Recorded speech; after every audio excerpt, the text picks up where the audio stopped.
I sold my commercial properties for $9.5 million and my husband arranged a private dinner to celebrate. When I stood up from the table to go to the bathroom, the waiter approached me and whispered, "Your husband paid me $500 to do this." What he told me left me completely shaken up. Don't forget to subscribe to the channel and comment where you're watching from. The champagne in my glass caught the candlelight just right, throwing tiny golden sparks across the white tablecloth. 63 years old, and I still appreciated beauty when I saw it. The Carrington Steakhouse was everything Adam had promised. Chandeliers dripping with crystal, mahogany walls that whispered old money, servers who moved like dancers in their crisp black uniforms. The kind of place that required reservations weeks in advance. "To you, Michelle," Adam said, raising his glass. His smile was warm, the same one that had won me over 15 years ago when I was a widow who'd stopped believing in second chances. "To your incredible achievement, $9.5 million. You did it." I touched my glass to his, feeling the pleasant weight of exhaustion that comes after months of negotiation. The 3 commercial properties I'd inherited from my first husband, Thomas, 2 strip malls and an office building, had been my responsibility for 23 years. Selling them had felt like selling pieces of my past, but at 63, I was ready to simplify, ready to travel, ready to enjoy what remained. "We did it," I corrected him gently. "You helped with the legal reviews, the contract negotiations. I couldn't have managed without you." Adam shook his head, that familiar gesture of modest refusal. "I just dotted a few I's, sweetheart. This was all you. Your patience, your business sense. Thomas would be proud." The mention of Thomas didn't sting anymore, though there was always a twinge of something. Memory, maybe, or the ghost of old grief. Thomas had been dead for 18 years. His heart had given out at 59, leaving me alone with 2 adult children and more property than I knew how to manage. Adam had come into my life 3 years later, the attorney friend of a friend, recently divorced, gentle and attentive in ways Thomas never had been. Our marriage had been quiet, comfortable. No drama, no passion that burned too bright. At our age, I'd thought, that was exactly right. "I ordered the porterhouse for 2, Adam said, scanning the menu. "Unless you'd prefer something else?" "That sounds perfect." I glanced around the dining room. Saturday night, and every table was occupied. Men in suits, women in elegant dresses, the soft murmur of wealth and celebration. The couple nearest us were probably 40 years younger, leaning close across their table, wrapped up in whatever private world young lovers inhabit. I'd been that young once, though it felt like a different lifetime. Now I was a woman with silver hair swept into a neat chignon, wearing the pearl earrings Thomas had given me for our 25th anniversary. A woman who'd just concluded the biggest financial transaction of her life, sitting across from her second husband in the most expensive restaurant in Philadelphia. Everything should have felt perfect. Instead, something nagged at the edge of my awareness, a wrongness I couldn't name. Adam was looking at his phone, frowning slightly. "I need to make a quick call," he said, standing. "Work thing. I'll just be a minute." "On a Saturday night?" "Unfortunately, yes. Client emergency." He squeezed my shoulder as he passed. "Order us some appetizers if the server comes by." I watched him disappear toward the restaurant's entrance, phone already pressed to his ear. In 15 years of marriage, Adam had always been devoted to his clients. Sometimes I thought he cared more about their problems than his own life. It was one of the things I'd loved about him, his dedication, his sense of responsibility. My own phone buzzed. A text from my daughter Caroline. "Congrats again, Mom. Dad would be so happy for you. Love you." I smiled, typing back a quick thank you. Caroline lived in Boston now with her husband and 2 teenagers. My son, David, was in Seattle, running a tech startup that seemed to change names every few months. Both of them had encouraged me to sell the properties, to enjoy my golden years, as Caroline kept saying, as if I were some fragile thing that needed careful handling. The server appeared, a young man with anxious eyes and a sheen of perspiration on his forehead, despite the restaurant's perfect climate control. He set down a bread basket and filled my water glass with hands that trembled slightly. "Can I get you anything else, ma'am?" His voice was pitched too high, strained. My husband ordered appetizers, I believe?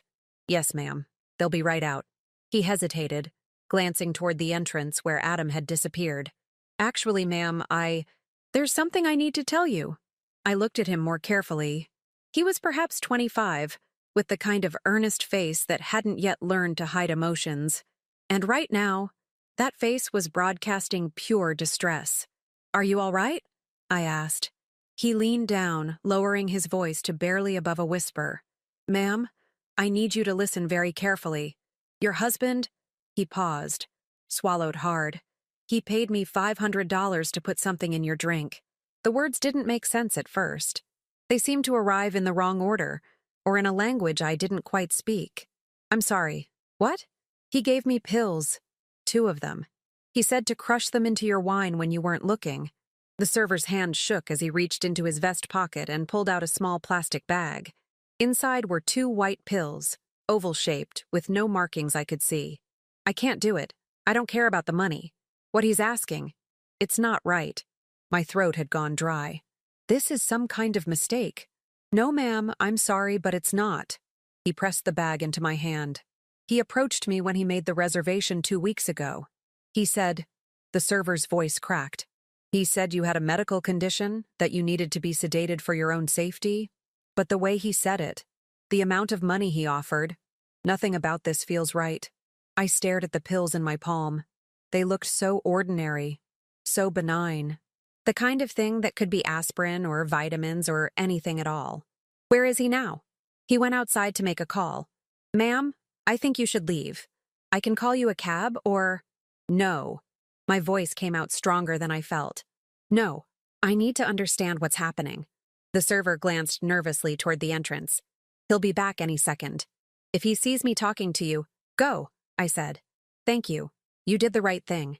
He fled back toward the kitchen, leaving me alone with the pills and a creeping sense of unreality. This couldn't be happening. Adam wouldn't. He couldn't. But the evidence sat in my palm, solid and damning. I slipped the bag into my purse just as Adam returned, smoothing his tie, his expression apologetic. Sorry about that. Client drama. You know how it is. He settled into his chair, reaching for his wine. Did I miss anything? I forced my face into a smile, though my heart was racing. Just the bread. The appetizers should be here soon. Perfect. He studied me with what looked like genuine concern. You seem pale. Are you feeling all right?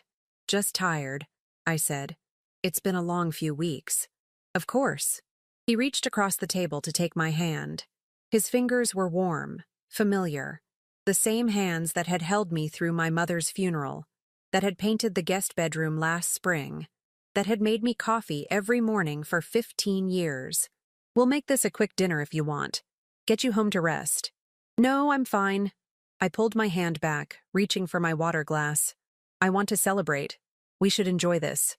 Something flickered in his eyes. Relief? Satisfaction? It was gone before I could identify it, replaced by his usual warmth. The appetizers arrived. Oysters. Perfectly presented on a bed of ice. Adam ordered me another glass of wine, the expensive Bordeaux he knew I loved. The server who brought it was different, an older woman with a professional smile. Not the young man who'd given me the pills. I moved food around my plate, pretending to eat, watching my husband across the candlelight. 15 years. I'd trusted him with everything. My home, my finances, my heart.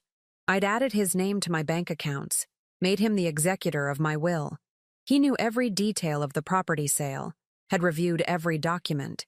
$9.5 million had just been transferred into accounts bearing both our names. You're not drinking your wine, Adam observed. Saving it for the main course. Smart? He smiled, but there was something predatory in it now. Or maybe I was seeing things that had always been there, hidden in plain sight. My purse sat beside my chair, heavy with secrets. The pills inside felt like they weighed 1,000 pounds. Adam, I said carefully, tell me something. If you needed money, a large amount of money, would you ask me for it? He blinked, surprised by the question. Of course. Why would you ask that? Just wondering. We've never really discussed it. Our finances are separate, mostly.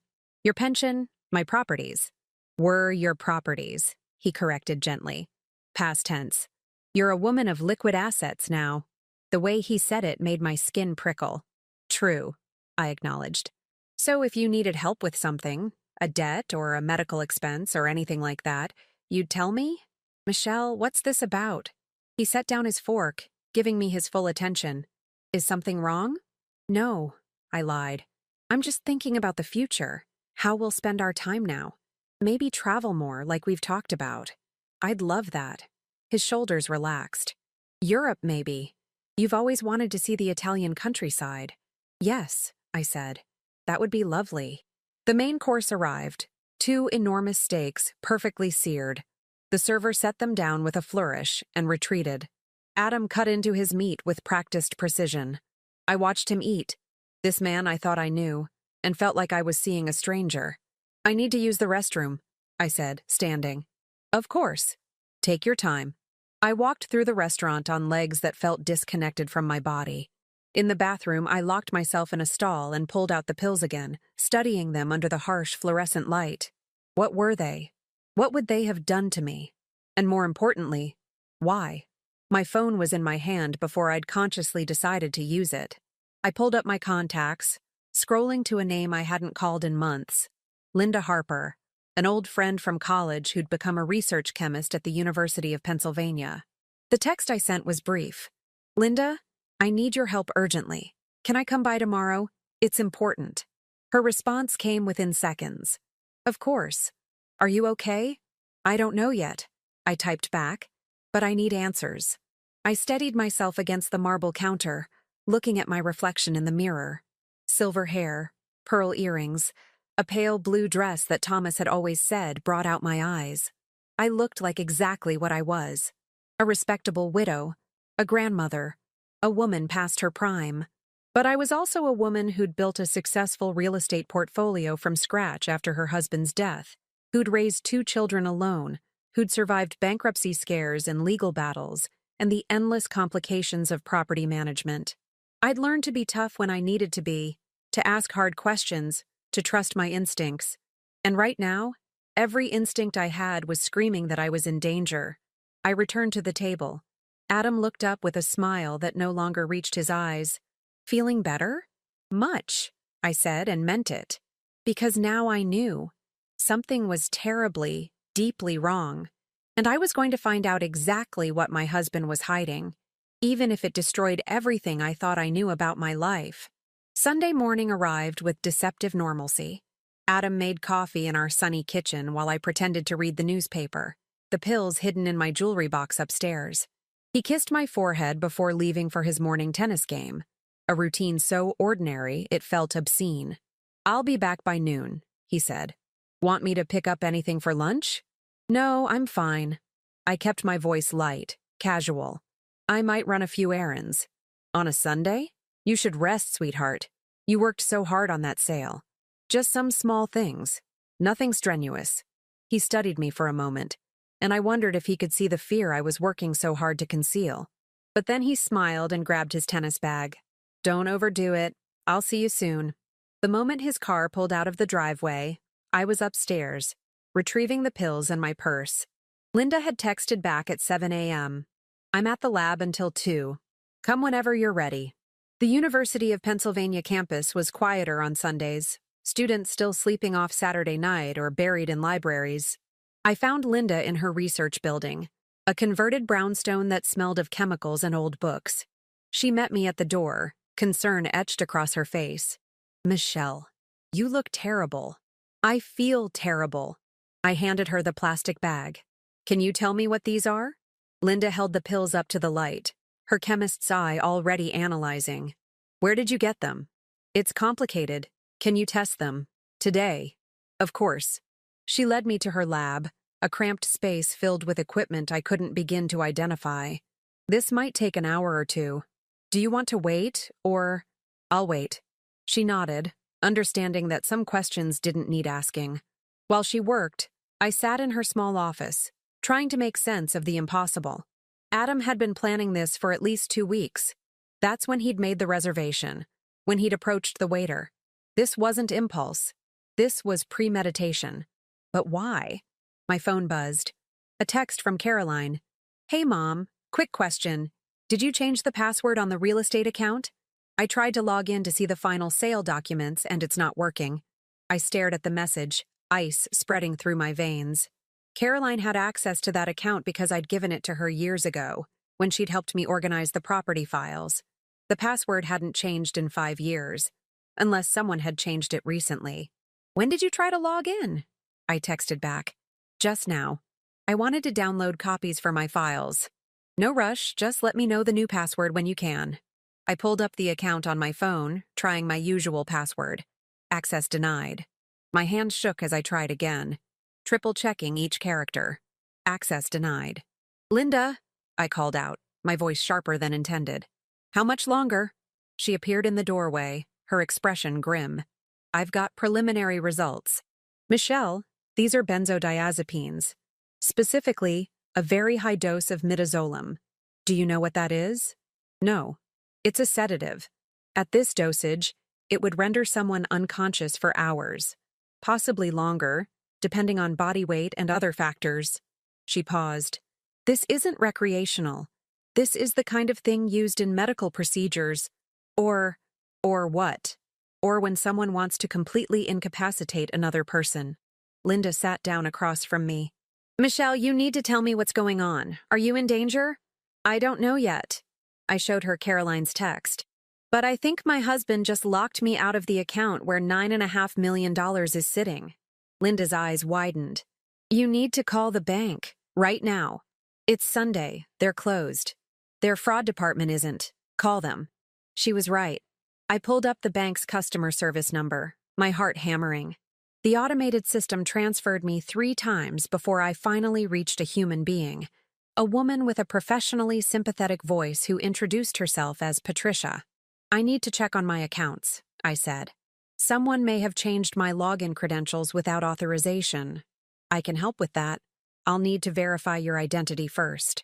I went through the security questions, providing my social security number, my mother's maiden name, my first pet's name.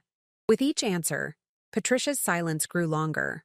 Mrs. Winters, I'm showing that your login credentials were updated yesterday at 3:45 p.m. The request came from a verified device and included proper 2-factor authentication. That's impossible. I was at dinner at 3:45. The request was made from a mobile device registered to this account, an iPhone with the number ending in 4782. My phone. Adam must have used my phone while I was in the bathroom. Can you tell me the current balance in my commercial property proceeds account? Another pause. I'm sorry, Mrs. Winters, but I'm not showing you as an authorized user on that account anymore. The room tilted. Excuse me? The account ownership was modified yesterday evening at 8:32 p.m. You're no longer listed as a primary account holder. The current primary holder is Adam Winters. That's my husband. It was a joint account. How can I not be on my own account? According to our records, a request was submitted to convert the account from joint ownership to individual ownership in Mr. Winters' name only. The request included your digital signature and was properly notarized. I never signed anything like that. I understand your concern, Mrs. Winters. However, the documentation appears to be in order. If you believe there's been fraud, you'll need to file a formal complaint with our fraud department, and they'll investigate. How long will that take? Typically 3 to 5 business days for initial review. If the case requires further investigation, it could be several weeks. Several weeks. While Adam had access to nearly $10 million. What about transferring funds out of the account? I asked, my voice barely steady. Can he do that now? As the primary account holder, yes. Mr. Winters has full authority over the account. I hung up before I said something I'd regret. Linda was watching me with a mixture of horror and determination. He stole it, I said. Somehow he forged my signature and took control of the entire account. Then we go to the police. And tell them what? That my husband of 15 years, who has legal access to our finances, moved money around in our accounts? They'll say it's a domestic dispute. Tell me to hire a lawyer. You need to hire a lawyer anyway. She was right, but it was Sunday. And every minute Adam had control of that account was a minute he could be draining it. I needed to understand what was happening before I made a move. One wrong step. One premature accusation and he'd disappear with everything. I need to go home, I said. I need to search his things. Michelle, if he tried to drug you, he won't hurt me. Not physically. I wasn't entirely sure that was true, but I said it with conviction anyway. He needs me conscious to sign more documents, to keep up appearances. Whatever his plan is, it requires my cooperation. Or your unconsciousness. I stood up, gathering my purse. Thank you for testing the pills. Can you keep them? Somewhere safe? Of course. But promise me you'll be careful. I promise. The drive home took 20 minutes, and every second of it I spent planning. I needed evidence. Documents, emails, anything that would explain what Adam was doing and why. The house would be empty for at least another hour. Plenty of time to search his office. Except his car was in the driveway when I pulled up. He was home early. I sat in my car for a moment, forcing my breathing to slow, my face to compose itself into normalcy. When I walked through the front door, Adam was in the living room, still in his tennis clothes, a drink in his hand despite the early hour. "How were your errands?" he asked. "Fine. Short tennis game?" Rain started. He gestured to the windows where clouds had indeed gathered. "Didn't seem worth it. Where did you go?" "Just the pharmacy. Picked up my prescription." The lie came easily. Too easily. "You seem tense. Still tired from yesterday?" "A bit." I set my purse down carefully, aware of the weight of my phone inside it. "I think I'll take a bath, try to relax." "Good idea. I'll make us a nice lunch while you do that." I went upstairs, my skin crawling with awareness of his eyes on my back. In our bedroom, I locked the door, something I never did, and pulled out my phone. I had 3 new texts, all from David. "Mom, tried to call, but you didn't answer. Something weird is going on with your accounts. Call me ASAP." I dialed his number. He picked up on the first ring.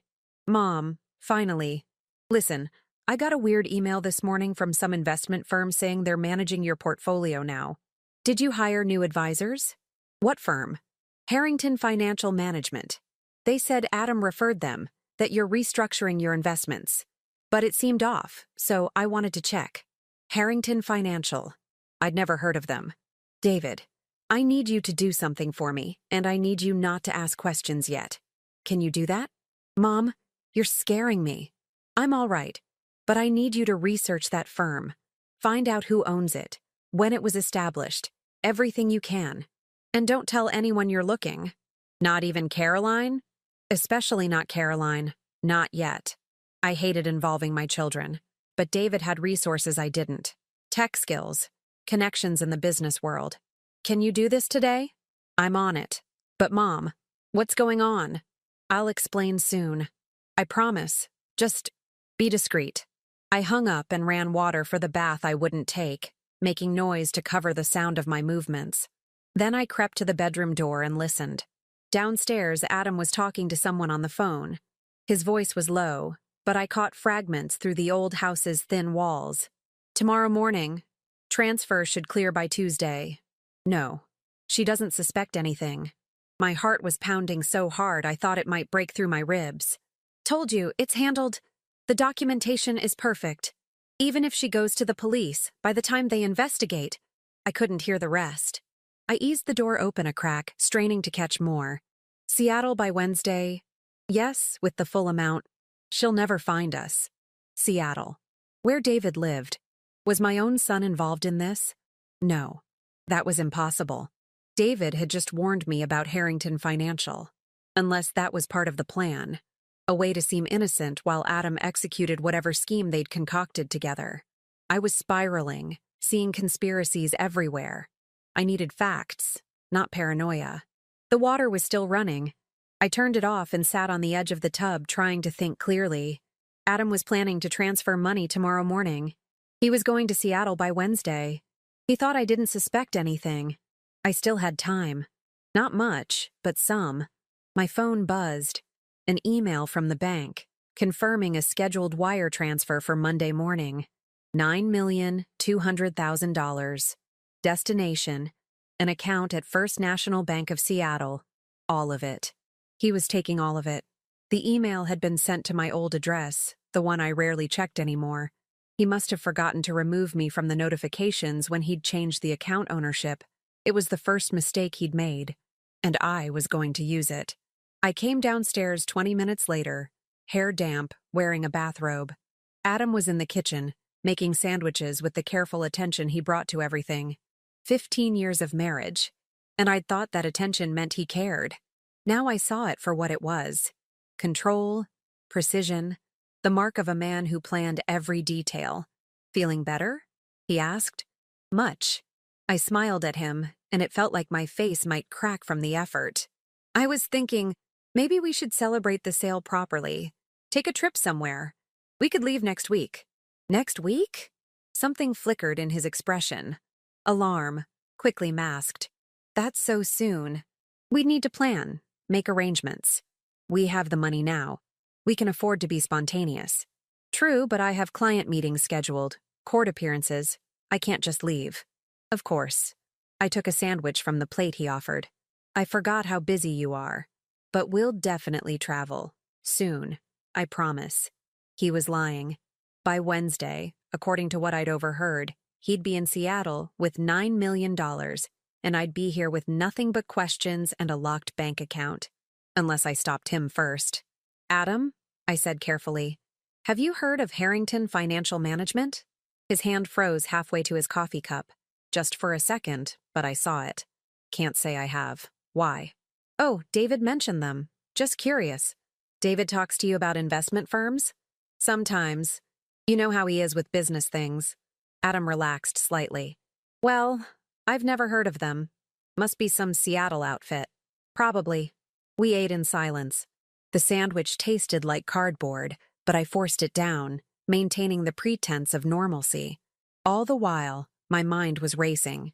Tomorrow morning, he'd try to transfer the money. I had less than 24 hours to figure out how to stop him, how to expose him, how to protect everything I'd spent a lifetime building. And I had to do it without him knowing I knew. Because if Adam realized I'd discovered his plan, I had no idea what he might do. The pills Linda was testing proved he was willing to drug me. What else was he willing to do? I looked across the table at my husband, this man I'd shared my life with for 15 years, and realized I was looking at a stranger who was trying to destroy me. Sunday night, Adam fell asleep beside me, his breathing deep and regular while I stared at the ceiling and planned. At 2 a.m., when I was certain he wouldn't wake, I slipped out of bed and went downstairs to his office. The room was meticulously organized as always. File cabinets labeled by year, a desk with nothing on it but a lamp and a pen holder, bookshelves arranged by subject. Adam's legal mind demanded order in all things. But everyone has secrets. Everyone makes mistakes. I started with the file cabinets, working by the light of my phone, careful not to make noise. Tax returns going back 15 years, all joint, all showing his modest attorney's salary and my property income. Investment statements for his retirement accounts. Insurance policies. Nothing unusual. The desk drawers yielded more of the same. Office supplies, old case files, a folder of restaurant menus for some reason. I was about to give up when I noticed something odd about the bottom drawer. It seemed shallower than it should be, given the cabinet's external dimensions. I pulled it all the way out and felt along the bottom. There, a slight gap.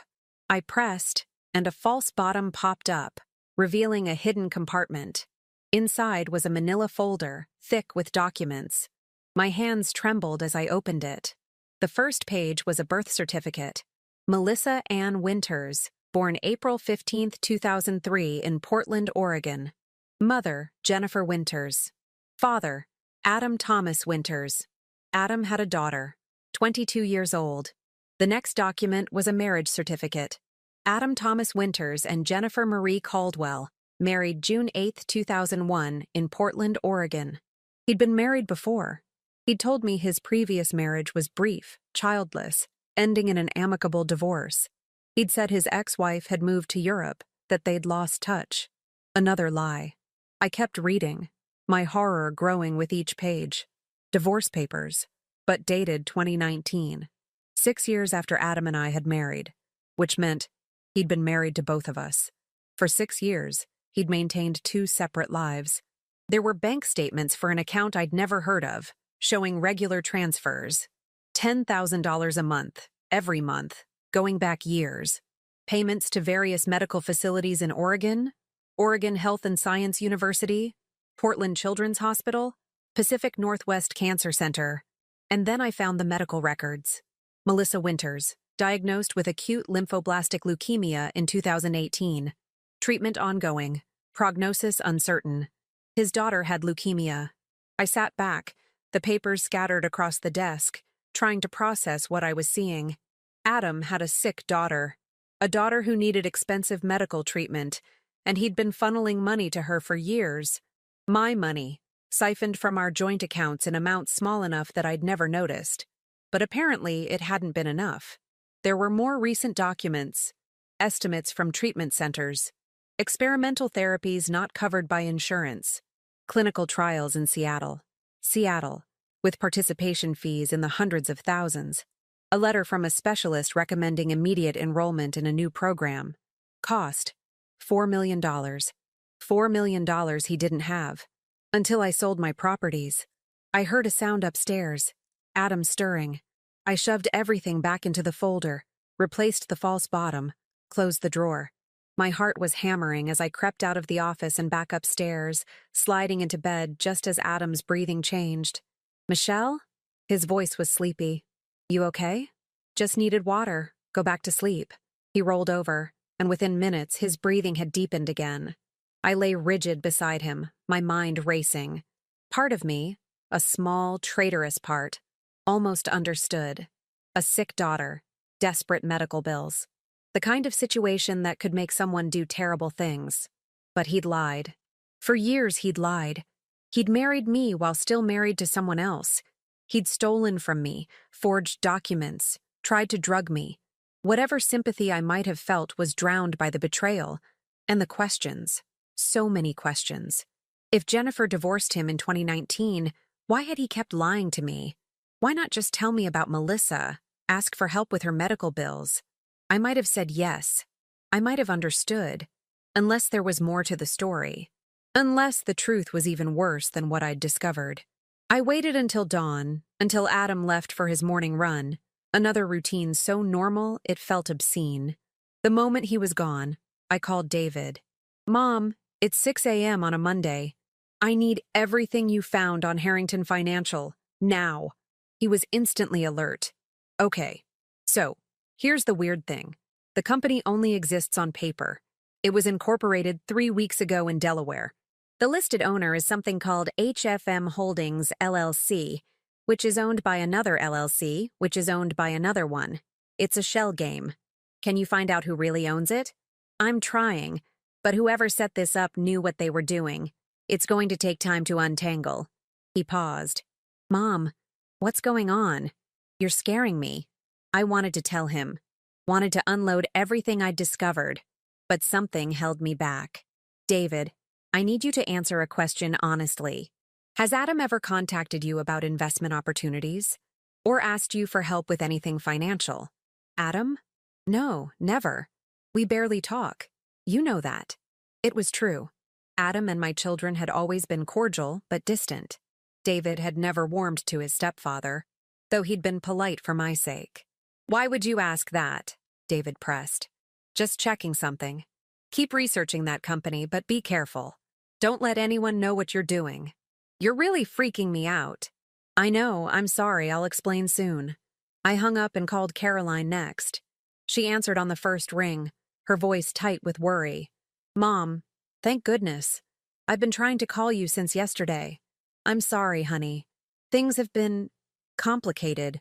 What's wrong? Adam called me Saturday night. Late, after your dinner. He said you'd had some kind of episode at the restaurant, that you'd seemed confused and disoriented. He wanted to know about your medical history, if you'd ever had memory problems or, Mom, do you have dementia? The world tilted. I absolutely do not have dementia. That's what I thought. You seemed perfectly fine when we talked Saturday. But Adam said, what exactly did Adam say?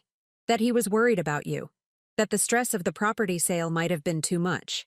He asked if I'd support getting you evaluated by a neurologist. Maybe consider having someone help manage your affairs. Her voice dropped. He asked if I'd be willing to sign papers supporting a competency evaluation. My blood ran cold. And what did you tell him? I told him I needed to talk to you first. Mom, what's happening? You sound strange. Caroline, listen to me very carefully. Do not sign anything Adam gives you. Do not discuss my health or my finances with him. And do not tell him I told you this. You're scaring me now, too. I know. I'm sorry. But I need you to trust me. Can you do that? Of course, but no buts. Just trust me. I'll explain everything soon. I ended the call and sat down, my legs suddenly weak. Adam wasn't just stealing my money. He was building a case for incompetency. If he could convince my children I was mentally unfit, if he could get doctors to agree, he could take control of everything, make decisions on my behalf, lock me away in some facility while he drained every account I had. The pills made sense now. Not to kill me. That would raise too many questions. But to make me seem confused, disoriented, to support his narrative of cognitive decline. How long had he been planning this? My phone rang. An unknown number. I almost didn't answer, but something made me pick up. Is this Michelle Winters? A woman's voice, young, strained. Yes. Who is this? My name is Jennifer. Jennifer Winters. I think we need to talk about Adam. I couldn't breathe. Couldn't speak. Mrs. Winters? Are you there? I'm here, I managed. I'm sorry to call like this. I've been debating for weeks whether to reach out. But I can't let him do this to you. Do what to me? Whatever he's planning. Whatever lies he's told you. She took a shaky breath. Adam and I were married for 18 years. We have a daughter together, Melissa. She's sick. She has leukemia. I know. I found the medical records. Silence. Then, he told me you didn't know. He said he was keeping it secret until he could secure the money for her treatment. He's been stealing from me, forging documents. He tried to drug me Saturday night. Oh my... Jennifer's voice broke. I didn't know it had gone that far. I knew he was desperate, but I thought, tell me everything. Please. The story poured out. Adam had married Jennifer in 2001, fresh out of law school. They'd had Melissa 2 years later. The marriage had been troubled from the start. Adam's controlling nature, his obsession with money and status, his inability to accept anything less than perfection. When Melissa got sick in 2018, everything got worse, Jennifer said. Adam became fixated on saving her, no matter the cost. He started taking cases he shouldn't have, cutting ethical corners. He was sanctioned by the Bar Association, almost disbarred. That's when I filed for divorce. But he told me his first marriage ended years before we met. I know. He told me you were just a client at first, that helping you with your properties was strictly professional. I only found out he'd married you when I saw the marriage announcement in the paper. We were still married. Technically, his marriage to you was never legal. My mind reeled. We were never actually married? No. I'm sorry, but there's more. Jennifer's voice hardened. The medical bills for Melissa, they're real. The leukemia is real. But Adam isn't paying for treatment out of love. He's paying out of guilt. Guilt? Because he's the reason she's sick. I waited, knowing I didn't want to hear what came next, but needing to hear it anyway. When Melissa was 10, Adam took her camping. Just the two of them. There was an accident. He was careless with the campfire and there was a gas container nearby. It exploded. Melissa was burned, badly. She needed multiple surgeries, skin grafts. And somewhere in all those procedures, she contracted hepatitis C from a contaminated blood transfusion. The hepatitis led to complications, and years later, the leukemia developed. Oh my. The doctors say the leukemia probably isn't related to the hepatitis. But Adam doesn't believe them. He's convinced it's his fault, and he's been trying to fix it ever since, no matter who he has to hurt in the process. My voice came out as a whisper. Why are you telling me this? Because Melissa called me yesterday. She said Adam visited her, told her he'd finally secured the funding for the Seattle trial. $4 million, he said. He told her not to worry about where it came from, that he'd handled everything. Jennifer paused. My daughter is 22 years old, Mrs. Winters. She's not a child. She asked him directly if he'd done something illegal to get the money. What did he say? He told her that some things were worth breaking the rules for, that she was worth it, that she shouldn't ask questions, just get ready for treatment. Her voice shook. Melissa has been through enough. I won't let her recovery be built on someone else's destruction. And I won't let her live the rest of her life knowing her father destroyed an innocent woman to save her. What do you want me to do? I want to help you stop him. I have documents, records of Adam's prior misconduct, evidence of his instability, his controlling behavior, things that might help you legally, and I'm willing to testify to everything I know. Why would you help me? Melissa is your daughter, and she's Adam's daughter too, but she's also a good person who would be horrified if she knew the full truth. Jennifer's voice firmed with resolve. Besides, there are other ways to get funding for medical trials. Legitimate ways. I've been working with patient advocacy groups, researching grants and assistance programs. It's slower, harder, but it's right. Adam has never understood the difference between doing whatever it takes and doing the right thing. I looked at the clock. 8 a.m. The banks would open in an hour. Adam would try to transfer the money at 9. Can you send me those documents? Now? Yes. What's your email? I gave it to her, then asked, Where are you? Portland. But I can be on a plane to Philadelphia tonight if you need me. I might. Let me see what happens today. A thought occurred to me. Jennifer, does Adam know you're calling me? God, no. He'd lose his mind. Good. Don't tell him. Don't tell anyone, not even Melissa. Not yet. Okay. But Mrs. Winters, be careful. When Adam feels cornered, when his plans start falling apart, he gets dangerous. Not physically violent, but he'll do whatever he can to regain control. He'll manipulate, he'll lie, he'll turn people against you. He's already tried. Then you know. Just watch yourself. We hung up.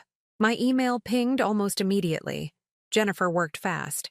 I downloaded the attachments, court documents from Adam's Bar Association hearing, medical records for Melissa, divorce papers, financial statements showing Adam's debts, and photographs.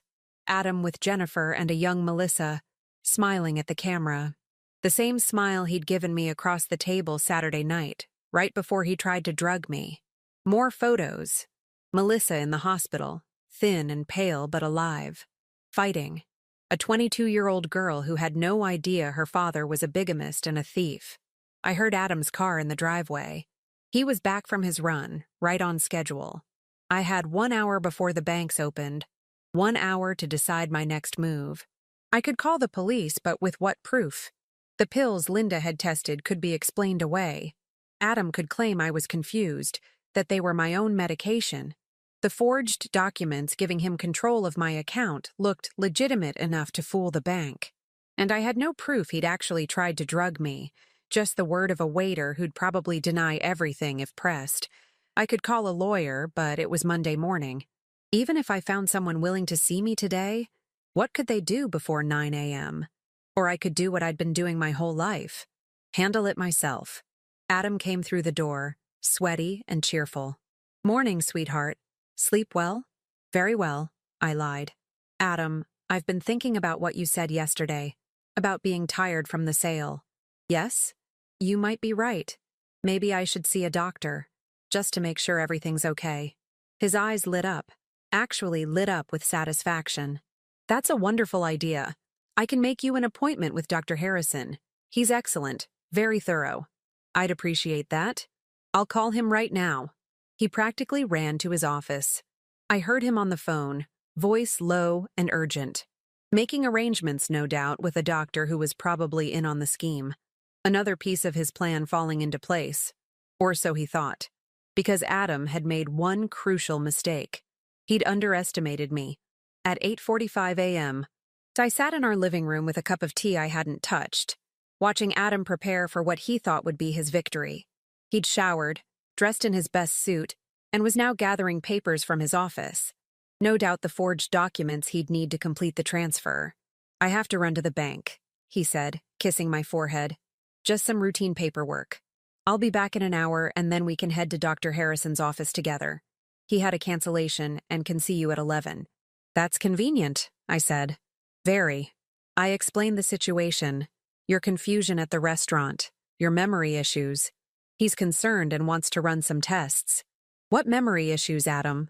He sat down beside me, taking my hand in his. The gesture that used to feel comforting now made my skin crawl. Sweetheart, I know you don't see it.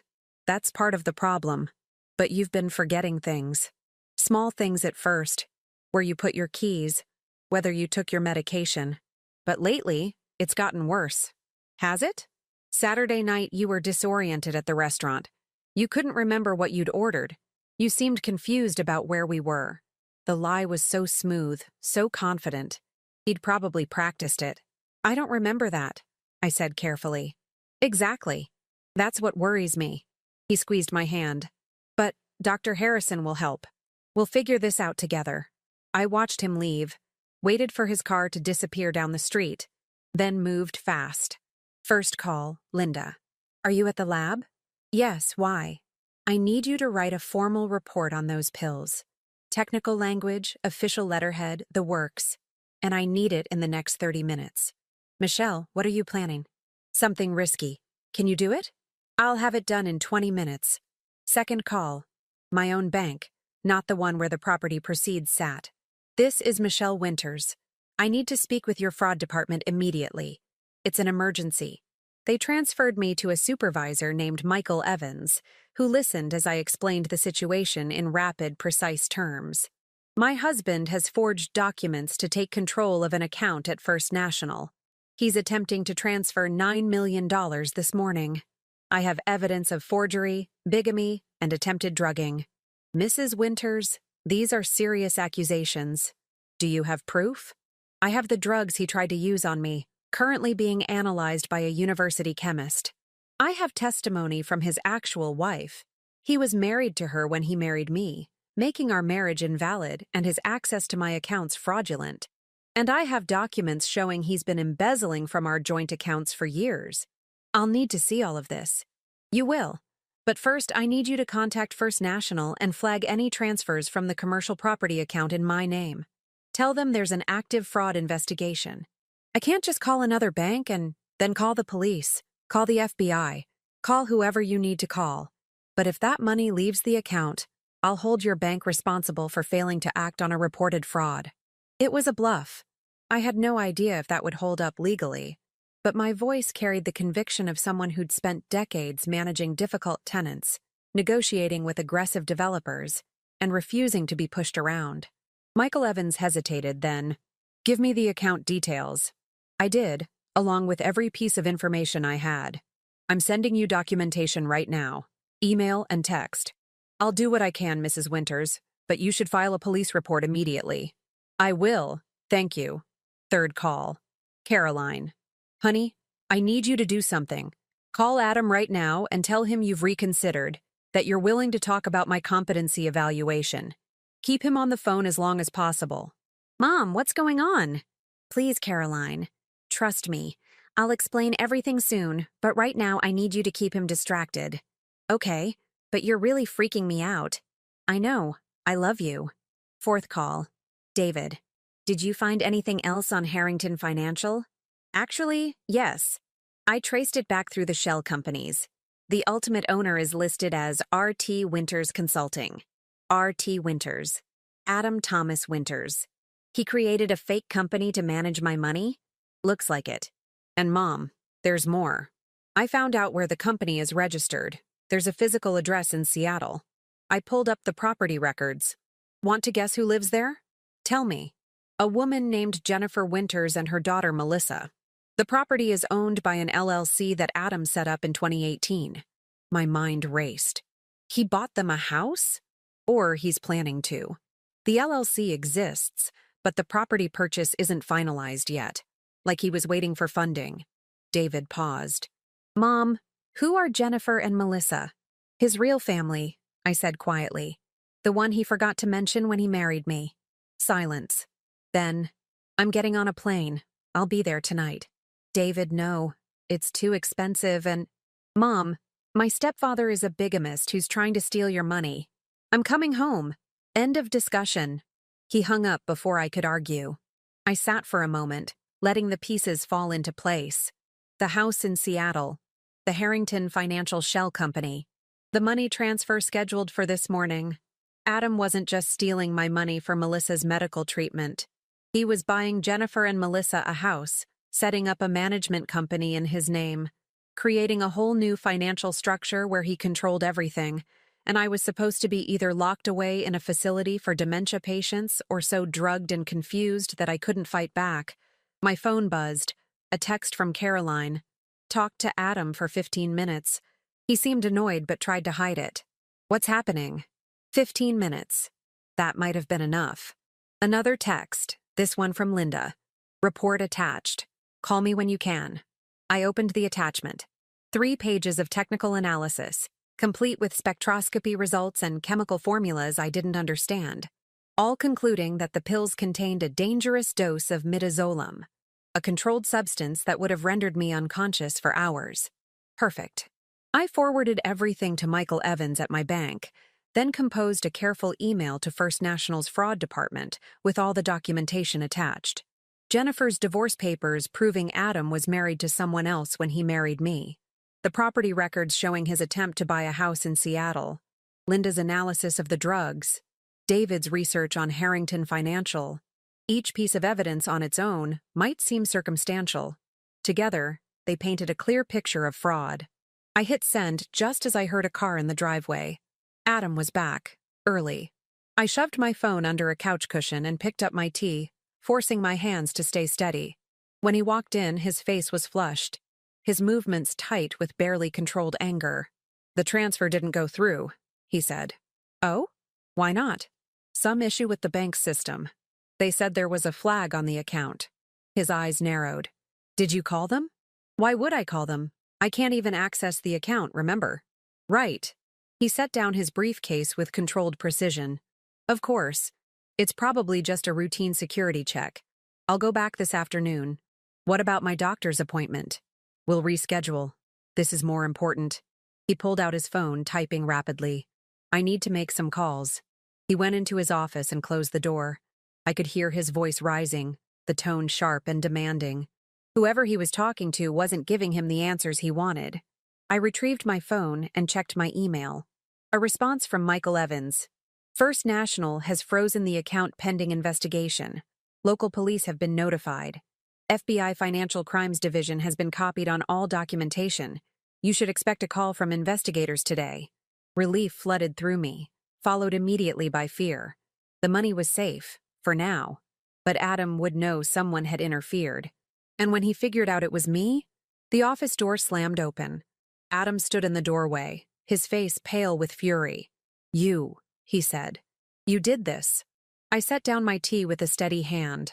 Did what? Don't play games with me, Michelle. The bank told me someone filed a fraud report. Who else would it be? Maybe your other wife? The words hung in the air between us. For a moment, Adam looked genuinely shocked. Then his expression shifted, calculating, adjusting to this new reality. So you know, he said finally. I know you're a bigamist. I know you've been stealing from me for years. I know you have a daughter with leukemia, and I know you tried to drug me Saturday night so you could forge more documents. I stood up, surprised by how calm I felt. What I don't know is whether you actually care about any of us, or if we're all just resources to be exploited. You don't understand, Adam said, his voice low and dangerous. Melissa is dying. She needs treatment that costs millions. I did what I had to do. You could have asked me for help. And you would have said yes? To give millions to a daughter you didn't know existed, from a marriage I never told you about? He laughed bitterly. You're not that naive, Michelle. You're right. I wouldn't have given you millions, but I might have given you something. And I definitely would have helped you find legitimate funding sources. Instead, you chose to lie, to steal, to destroy everything we built together. We built together? His voice dripped with contempt. You inherited everything from your precious Thomas. You didn't build anything. You just managed not to lose what someone else gave you. The cruelty of it took my breath away, but it also crystallized something for me. This was who Adam really was, not the gentle, supportive husband I thought I'd married. but this bitter, entitled man who saw other people as means to an end. Get out, I said quietly. This is my house, too. Actually, it's not. It's in my name only. Thomas left it to me, and I never added you to the deed. So get out, or I'll call the police right now. His jaw clenched. You're making a mistake. I can still fix this. We can work together. To do what? To steal my money? To convince my children I have dementia? To drug me into compliance? I pulled my phone out. I said get out. For a moment, I thought he might refuse, might try to physically stop me from calling, but then something shifted in his expression. Defeat, or maybe just a tactical retreat. Fine, he said. But this isn't over, Michelle. I have rights. We've been married for 15 years. We were never married. You were already married when you put that ring on my finger, which means you have no rights to anything of mine. That's not how the law works. Pennsylvania is a common law state. We've lived as husband and wife. While you were committing bigamy and fraud, I don't think any judge is going to be sympathetic to your property claims. He stared at me for a long moment, and I saw him cycling through strategies, the charm that usually worked on me, the logical arguments he used so effectively in court, the subtle manipulations he'd employed for years. None of them would work anymore, and he knew it. I'll be at the Hilton downtown, he said finally. When you calm down and think rationally about this, call me. We can work something out that benefits both of us. And Melissa. The mention of his daughter was meant to make me feel guilty, I realized. To remind me that a sick young woman was caught in the middle of this. Melissa deserves better than a father who finances her treatment through theft and lies, I said. And for what it's worth, I hope she gets the help she needs. But not with my money, and not through your schemes. Adam grabbed his briefcase and walked to the door. Then he turned back, and the mask slipped entirely. What I saw in his face was pure, cold calculation. You've just made the biggest mistake of your life, he said softly. I've spent 15 years learning everything about you, Michelle. Your finances, your weaknesses, your children. You think you've won because you froze one account? I have documentation you've signed over the years. Powers of attorney, financial authorizations, healthcare directives. All perfectly legal, all giving me authority over your affairs. Forged signatures aren't legal. Prove they're forged. I'll bring in handwriting experts who'll testify that they're genuine. I'll bring in the witnesses who watched you sign them. Colleagues, notaries, all respectable people who have no reason to lie. He smiled, and it was terrifying. And I'll bring in Dr. Harrison, who'll testify that you showed signs of cognitive decline months ago, that I've been trying to help you, to protect you from making poor decisions in your diminished state. No one will believe you. Won't they? You're a 63-year-old woman who just sold property worth millions. The stress of that sale, combined with your age, it's not hard to build a narrative of someone whose mental faculties are slipping, especially when I have documentation of erratic behavior, poor decision-making, paranoid accusations. He was already building the case, already constructing the story he'd tell. Caroline and David won't support you, I said. Caroline is already worried about you. I planted those seeds Saturday night. And David, he's 3,000 miles away, barely knows me, barely visits you. He won't be a credible witness to your mental state. Adam adjusted his tie, his composure returning. You should have taken the easy way, Michelle. A few pills, a peaceful night's sleep, wake up to find the paperwork already filed. No conflict, no drama. Just a smooth transition of assets to someone who could actually use them for something important. Saving your daughter by destroying me? Saving my daughter, period. The cost was unfortunate, but necessary. He left then, closing the door behind him with a gentle click that was somehow more frightening than a slam would have been. I stood in my living room, my home of 18 years, and felt the full weight of what I was facing. Adam wasn't going to slink away quietly. He was going to fight, using every tool at his disposal. Legal expertise, forged documents, character assassination. And he was right about one thing.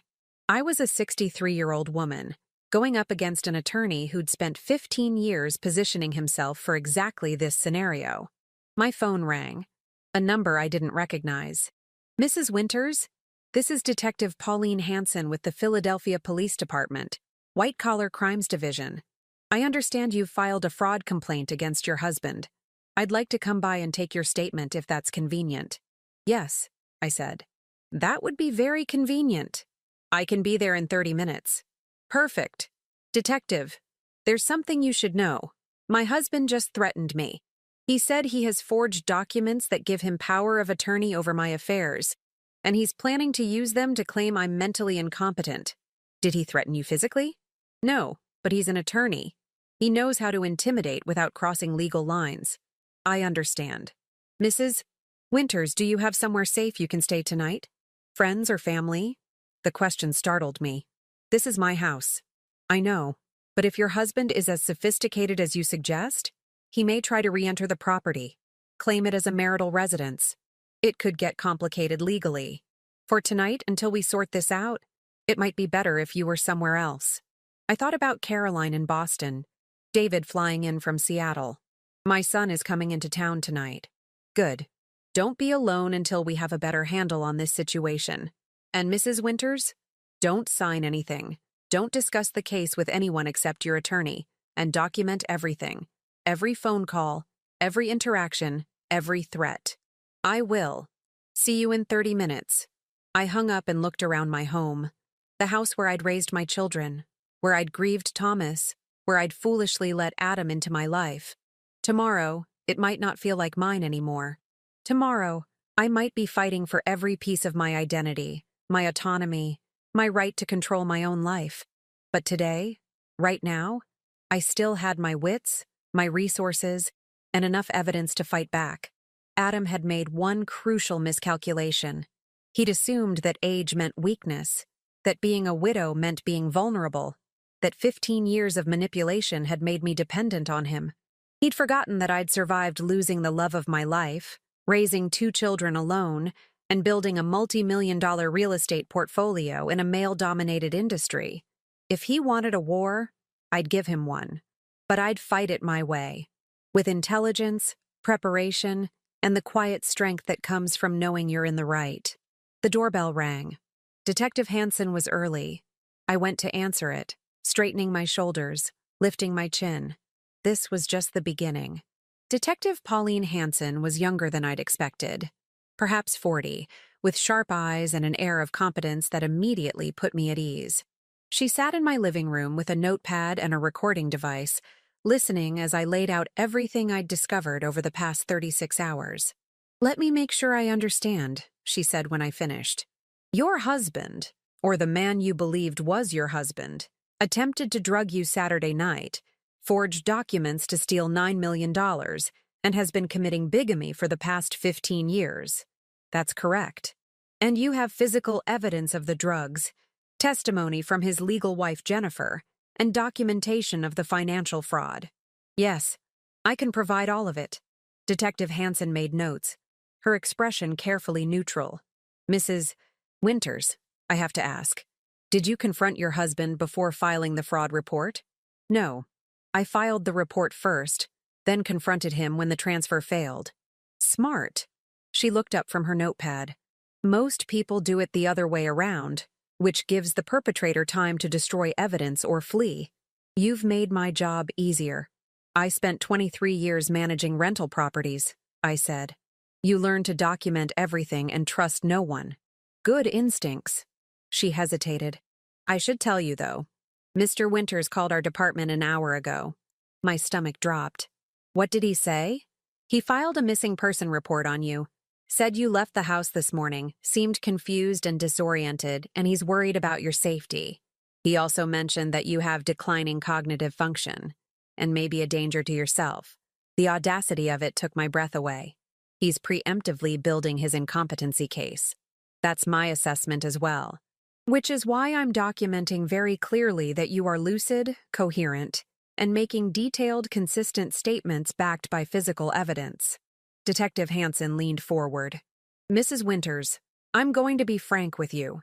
This case has layers that will take weeks to fully investigate. The bigamy charge alone requires coordination with Oregon authorities.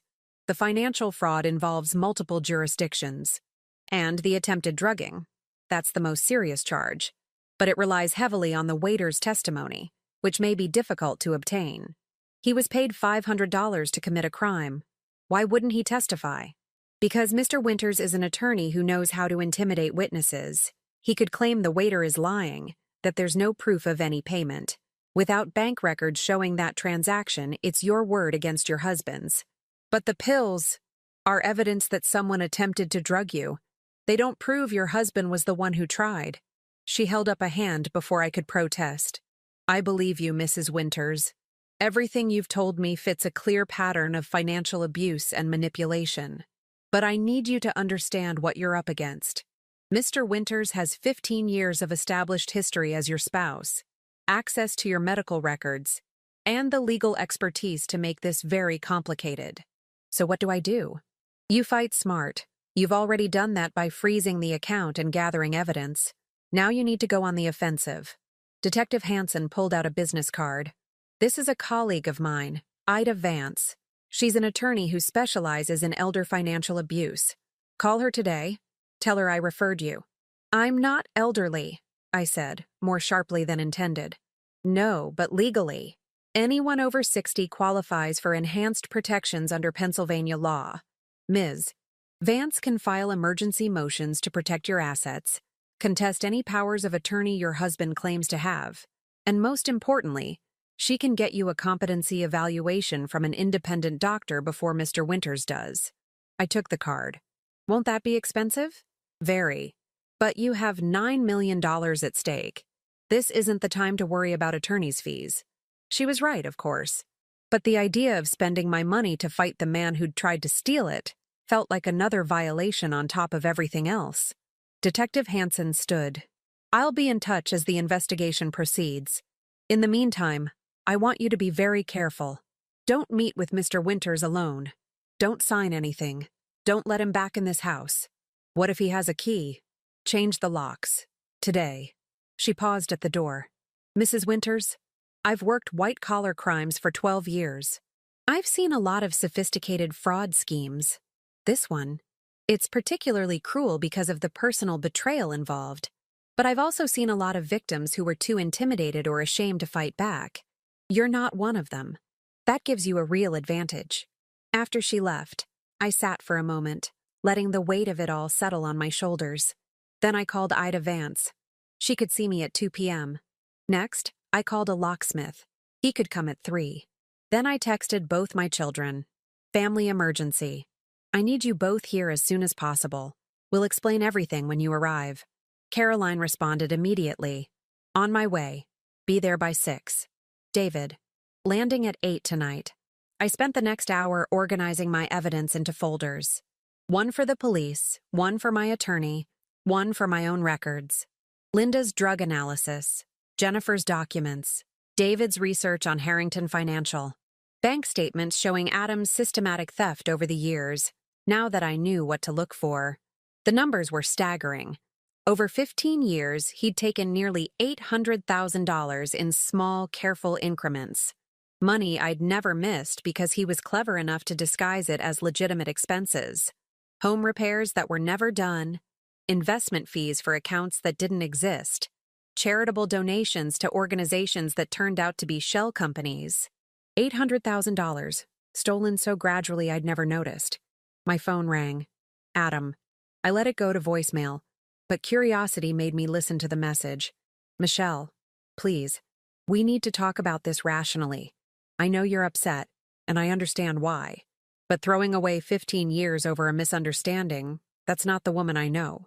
Call me, please. Let's work this out like adults. The gentle, reasonable tone was the same one he'd used for years. The voice of a concerned husband, worried about his wife. If I'd heard it 3 days ago, I would have believed it. Now I heard it for what it was. Manipulation. The attorney's office was in Center City, a glass tower that screamed expensive.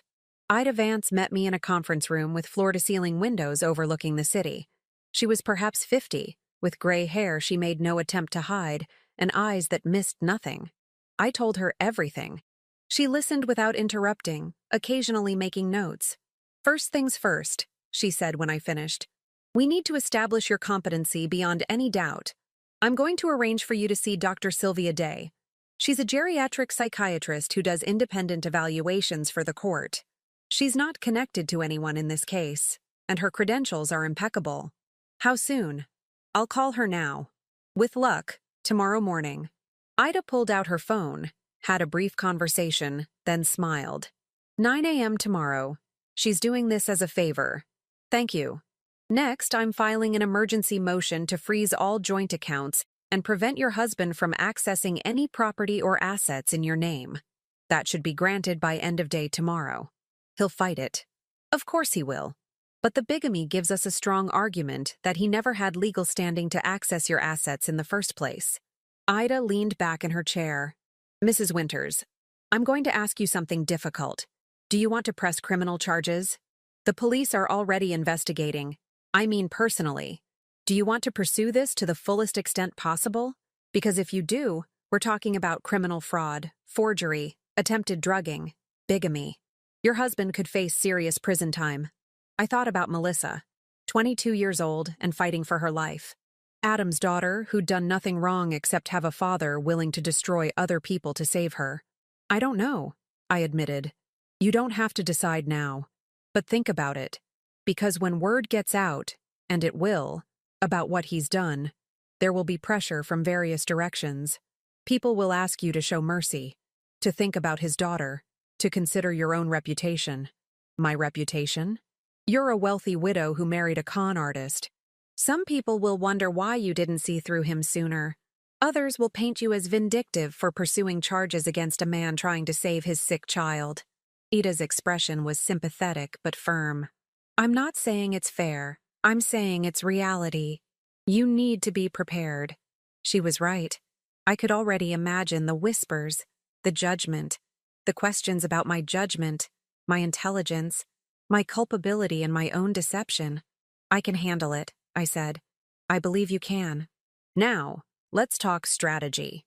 We spent the next hour going through every document, every piece of evidence, building a timeline of Adam's fraud. Ida was thorough and ruthless, poking holes in my story, anticipating every argument Adam's attorneys would make. The drug attempt is our strongest card, she said. It shows premeditation and malice, but we need that waiter's testimony. Do you have his name? No, just a description. We'll need to get a subpoena for the restaurant's employee records. That could take time. I might have a better way, I said, pulling out my phone. I'd saved the number for the Carrington Steakhouse. When the hostess answered, I asked for the manager. This is David Reeves. How can I help you? Mr. Reeves, my name is Michelle Winters. I dined at your establishment Saturday night, and there was an incident involving one of your servers that I need to discuss. I see. What kind of incident? The kind that involves a customer attempting to bribe a server to commit a crime. The kind that could result in serious legal consequences for your establishment if it's not handled properly. Silence. Then, perhaps we should discuss this in person. I think that would be wise. I can be there in an hour. I'll be waiting. Ida raised an eyebrow. Aggressive. I like it. I spent 20 years dealing with difficult tenants and unscrupulous contractors. You learn to be direct. David Reeves turned out to be a nervous man in his 50s who clearly wanted this problem to disappear. But when I showed him the pills and explained what had happened, his nervousness transformed into anger. A customer tried to drug another customer in my restaurant? Yes. And your server, a young man, early 20s, dark hair, refused to do it. He saved me. But now I need him to make a formal statement to the police. That would be Nicholas Cox. He's been with us for 2 years. Good kid. Reeves pulled out his phone. I'll call him now. 20 minutes later, Nicholas arrived, still in his street clothes. He looked terrified until I smiled at him. You saved my life, I said. I need you to know that. I couldn't do it. It felt wrong. It was wrong, and now I need you to tell the police exactly what happened. Will you do that? He glanced at his manager, who nodded encouragingly. Okay, yes, I'll do it. I called Detective Hansen immediately, arranged for her to meet us at the restaurant. Nicholas gave a detailed statement, describing Adam's approach 2 weeks earlier. The $500 in cash, The specific instructions about crushing the pills into my drink. Did he say why? Detective Hansen asked. He said his wife had a medical condition, that she needed to be sedated for her own safety. But the way he said it didn't sound medical. It sounded like he was trying to convince himself. Perfect. It established premeditation and showed Adam's attempt to justify his actions. When we finished, I shook Nicholas's hand. Thank you. Truly. I'm just glad you're okay, ma'am. Back at home, the locksmith had finished installing new deadbolts. I tested them twice, feeling a small measure of security return. Then Caroline arrived, her face tight with worry. Mom, what's going on? I sat her down and told her everything. She listened with growing horror, interrupting only to ask clarifying questions. He tried to drug you? Her voice shook. That man I've been calling my stepfather for 15 years tried to drug you? Yes. And he has another wife? Another daughter? Had another wife. She divorced him in 2019, but he never told me. Caroline stood up, pacing the living room. I can't believe all those times he acted so concerned about you, so caring. It was all calculated, I said quietly. Every word, every gesture, 15 years of performance. She sat back down heavily. What do you need from me? I need you to be prepared. Adam is going to claim I'm mentally incompetent. He may try to use you as a witness. Say that you were worried about my cognitive decline. I'll tell everyone he's a liar. Thank you. But more importantly, I need you to help me prove I'm perfectly competent. I need witnesses to my mental state, my decision-making ability. Can you stay for a few days? I'm not leaving until this is resolved. David arrived at 8, looking exhausted but determined. I went through everything again for his benefit. When I finished, he was silent for a long moment. So what's our next move? He asked finally. Tomorrow, I see a psychiatrist who will evaluate my competency. Wednesday, Ida files motions to freeze all joint accounts. Thursday, we find out if Adam has actually filed legal action claiming incompetency. And if he does, then we fight it. With evidence, with testimony, with everything we have. David nodded slowly. You know what this reminds me of? When Dad died and all those developers tried to pressure you into selling the properties for pennies on the dollar. Everyone thought you'd crack, that you couldn't handle the business. But you proved them all wrong. I was younger then. You're smarter now, Caroline said firmly. And you're not alone. You have us. I looked at my children, my real family, the people who'd stood by me through everything, and felt a surge of gratitude mixed with determination. There's something else you should know, I said. Adam's daughter, Melissa. She's sick. She has leukemia, and she needs expensive treatment. That's why he did all this, to get money for her care. That doesn't excuse, David started. No, it doesn't. But she's an innocent person caught in this. I want you both to remember that. When this goes public, when people start taking sides, Melissa is a victim too. Caroline frowned. You're being very generous to a girl whose father tried to destroy you. I'm being realistic. She's 22 years old, fighting cancer, and her father is about to be exposed as a criminal. That's enough punishment for anyone. I stood up, feeling suddenly exhausted. I'm going to bed. Tomorrow is a big day. But sleep wouldn't come. I lay in the dark, thinking about everything that had happened, everything that was still to come. Somewhere across the city, Adam was probably planning his next move, consulting with attorneys, preparing his counterattack. He'd underestimated me once. Would he make the same mistake again? My phone buzzed. A text from an unknown number. Mrs. Winters, this is Jennifer. I'm at the airport. I couldn't stay away. If you need me to testify, I'm ready. I stared at the message for a long moment, then typed back, Thank you. I might take you up on that.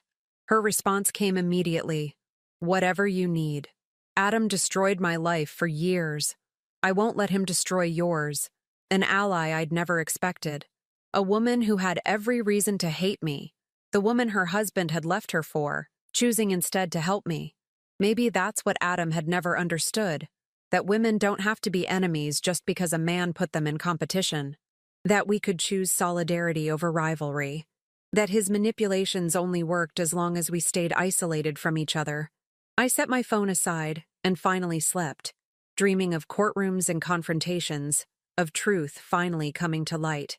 Tomorrow, I would prove I was exactly who I'd always been, a woman capable of handling her own affairs, making her own decisions, fighting her own battles.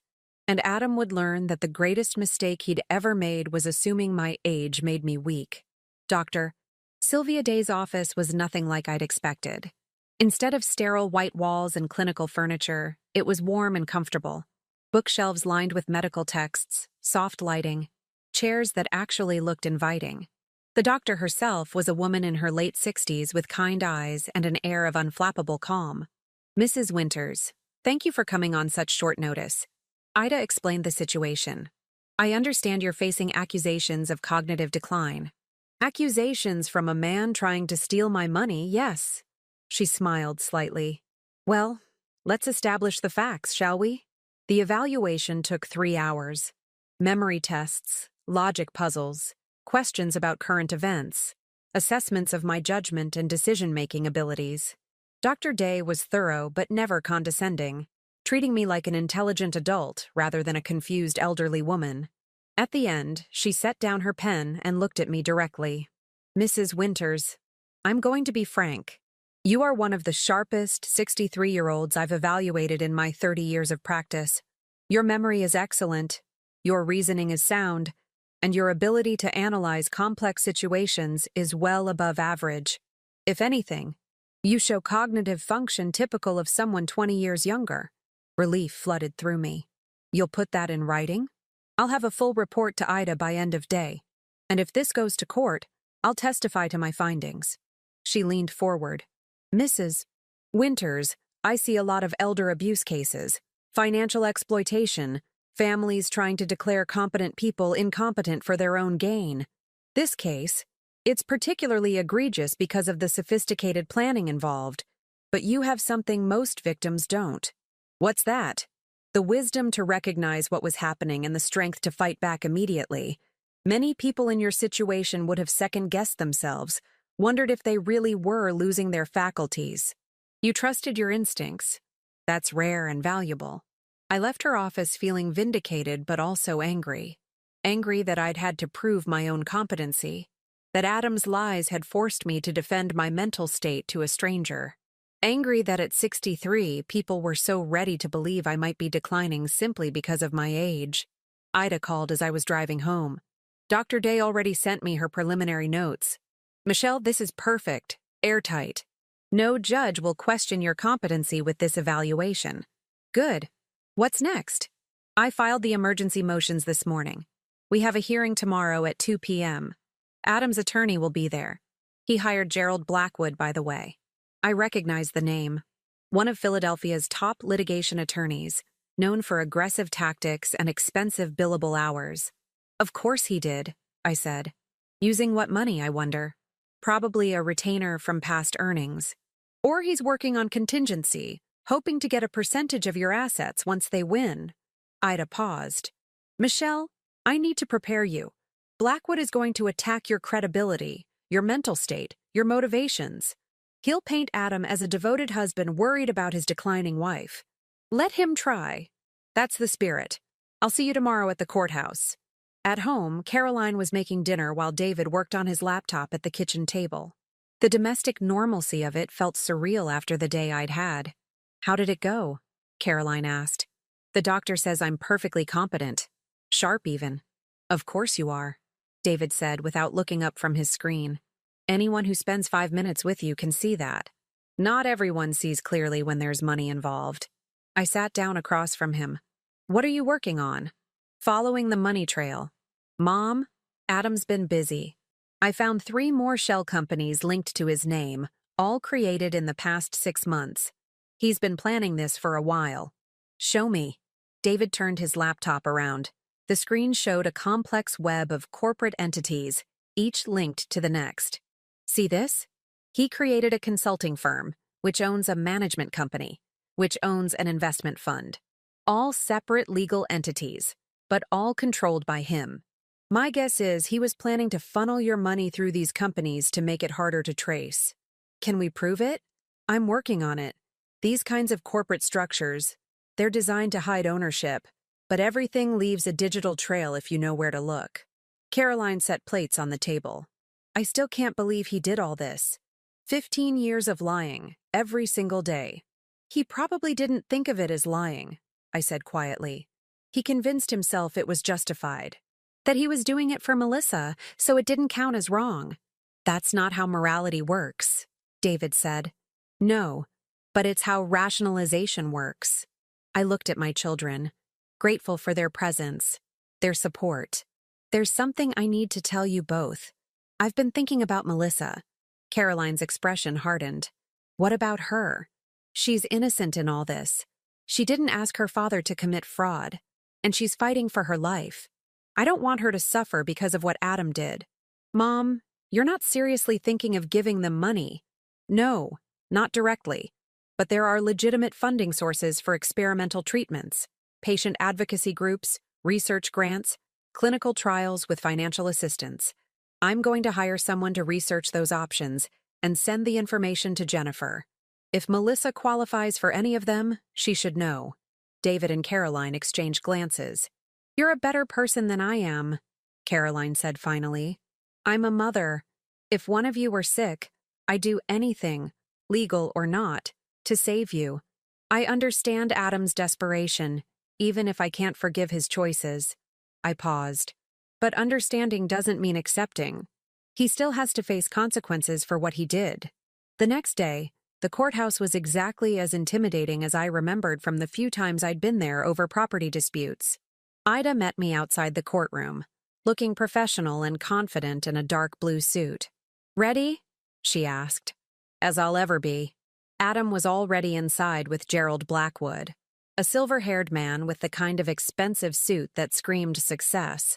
Adam looked haggard, like he hadn't slept. Good. The judge was a woman in her 50s named Catherine Reeves. She reviewed the motions with an expression that gave nothing away, then looked up. Mr. Blackwood, your client is accused of financial fraud, forgery, bigamy, and attempted drugging. Those are serious charges. What's your response? Blackwood stood smoothly. Your Honor, these accusations are the product of a tragic misunderstanding exacerbated by Mrs. Winter's declining mental state. My client has been her devoted husband for 15 years, managing her affairs with her full knowledge and consent. The so-called forged documents were all signed willingly by Mrs. Winters, who unfortunately has become increasingly confused and paranoid in recent months. Do you have evidence of this mental decline? We have testimony from Dr. Harrison, who has treated Mrs. Winters and can attest to— Dr. Harrison has never treated me, I said clearly. I've never met him. The judge's eyebrow rose. Is that true, Mr. Blackwood? Dr. Harrison was prepared to evaluate Mrs. Winters at my client's request, based on observed symptoms. So he's never actually examined her? Not formally, but then his testimony about her mental state would be inadmissible. Judge Reeves turned to Ida. Ms. Vance, I assume you have an actual evaluation? Ida stood, handing documents to the clerk. Yes, Your Honor. Dr. Sylvia Day, a board-certified geriatric psychiatrist with no connection to either party, evaluated Mrs. Winters yesterday. Her findings conclusively establish that Mrs. Winters has full cognitive capacity and shows no signs of dementia, confusion, or impaired judgment. The judge read through Dr. Day's report, her expression thoughtful. Then she looked directly at me. Mrs. Winters, can you explain in your own words why you believe your husband committed fraud? I stood, keeping my voice calm and clear. Your Honor, 3 days ago I discovered that Adam Winters attempted to bribe a restaurant server to put sedatives in my drink. When I investigated, I found he had forged documents to remove me from a bank account containing $9 million, proceeds from my property sale. I then discovered he was married to another woman when he married me, making our marriage invalid. He has a daughter with his actual wife, and he's been stealing from me for 15 years to pay for her medical treatment. Do you have evidence of these claims? Yes, Your Honor. I have the drugs he attempted to use, analyzed by a university chemist. I have testimony from the server he bribed. I have marriage and divorce records proving the bigamy. And I have bank statements showing systematic theft over 15 years. Judge Reeves looked at Blackwood. Your response? Your Honor, this is a complicated domestic situation being weaponized by a woman who… Mr. Blackwood, is your client legally married to another woman? A pause. He was previously married, yes, but was he divorced from his previous wife when he married Mrs. Winters in 2010? Another pause, longer this time. The divorce was finalized in 2019. So he was married to 2 women simultaneously for 6 years. It was a complicated situation, Your Honor. My client was trying to provide for both families. By committing bigamy and fraud. Judge Reeves's voice was flat. Mr. Blackwood, I'm granting Mrs. Winters's emergency motions in full. All joint accounts are frozen pending criminal investigation. Mr. Adam Winters is prohibited from accessing any property or assets in Mrs. Winters' name. Additionally, I'm issuing a protective order preventing Mr. Winters from contacting Mrs. Winters except through legal counsel. Your Honor, that's excessive. Given that your client attempted to drug Mrs. Winters, I think it's appropriate. This hearing is concluded. The gavel came down with a sharp crack that felt like vindication.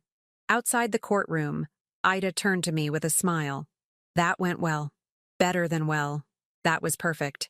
Judge Reeves doesn't tolerate fraud, especially against older adults. And Blackwood made a tactical error trying to claim you were incompetent without any real evidence. She checked her watch. The criminal investigation will continue. Detective Hansen tells me they're building a strong case. Adam will likely face charges within the week. What happens then? He'll have a choice. Plead guilty and cooperate, or fight it and risk a trial. My guess? He'll plead. The evidence is overwhelming, and Blackwood will advise him that a trial would be expensive and futile. I nodded slowly, processing it all. It wasn't over yet, but the major battle was won. That evening, Jennifer called. I heard about the hearing, she said. Michelle, Mrs. Winters, I don't know how to thank you. You don't need to thank me. You helped me when you didn't have to. I did it as much for myself as for you. Adam controlled my life for 18 years. Watching you stand up to him, it was cathartic. She paused. There's something else. Melissa wants to talk to you. My heart clenched. I don't know if that's a good idea. She needs to, please. She just found out everything about what her father did, and she's devastated. She wants to apologize. She has nothing to apologize for.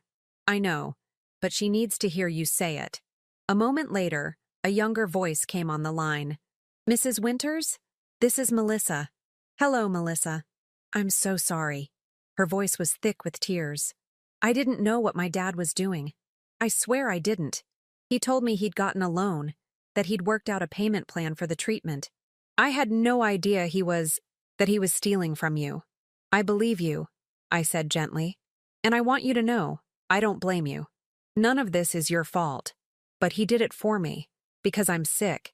If I wasn't sick, he wouldn't have… No. Your father made his own choices.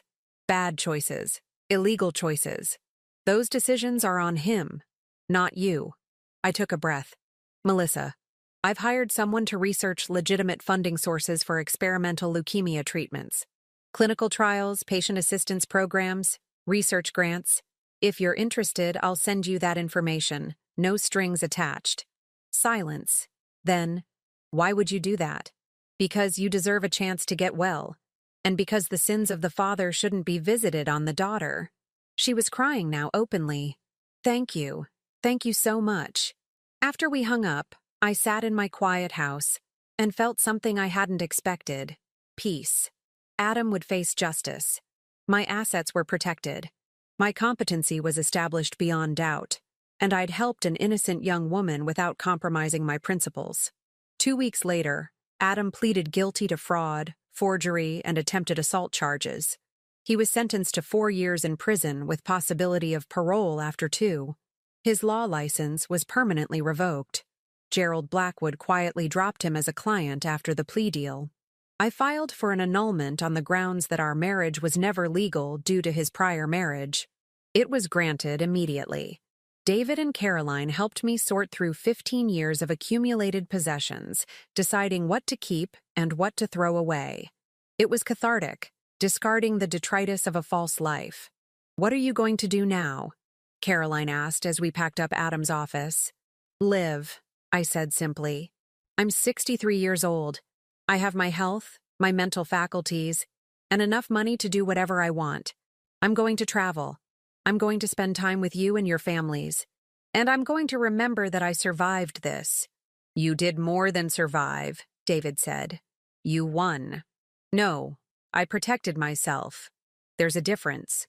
I looked around the office, soon to be converted into a library or maybe a craft room. Winning would imply I gained something. I didn't. I just kept what was already mine. 6 months later, I received a letter from Melissa. She'd been accepted into a clinical trial in Seattle, one of the programs my researcher had identified. The treatment was showing promise. She was cautiously hopeful. She thanked me again, in handwriting that was shaky but determined, for giving her the information that might save her life. I wrote back, a brief note wishing her well. I didn't tell her that I'd anonymously donated to the research fund supporting her trial. Some acts of kindness are better done in silence. I never heard from Adam again. According to Jennifer, he wrote to Melissa regularly from prison, letters she usually didn't answer. The damage he'd done to their relationship would take years to heal, if it ever did. As for me, I sold the house where I'd lived with a man who'd never really existed. I bought a smaller place in the countryside, with a garden and room for my grandchildren to visit. Caroline and David came often, bringing their families, filling the space with laughter and life. Sometimes, late at night, I thought about those pills, about how close I'd come to being drugged, manipulated, declared incompetent, about how easily my entire life could have been stolen while I slept. But then I remembered the waiter's face when he handed me those pills. The look of someone choosing to do the right thing, even when it cost him. I remembered Detective Hansen documenting my competency, Ida Vance fighting for my rights, Jennifer choosing solidarity over bitterness, my children rallying to my defense without hesitation. And I remembered myself, standing in that courtroom, calm and clear-headed, proving that age doesn't mean weakness, that 63 years of life had taught me resilience, wisdom, and the strength to fight for what was mine. Adam had made a fundamental miscalculation. He'd seen a widow, a woman past her prime, someone he could manipulate and control. He'd failed to see the survivor, the woman who'd built a life from scratch after loss, the mother who'd raised 2 remarkable children alone, the businesswoman who'd navigated a male-dominated industry with skill and determination. He'd underestimated me because of my age, my gender, my apparent vulnerability. It was the last mistake he ever made as a free man. On my 64th birthday, Caroline asked me what I'd learned from the whole ordeal. I thought about it for a long moment, sipping wine on my new porch, watching the sunset paint the sky in shades of gold and amber.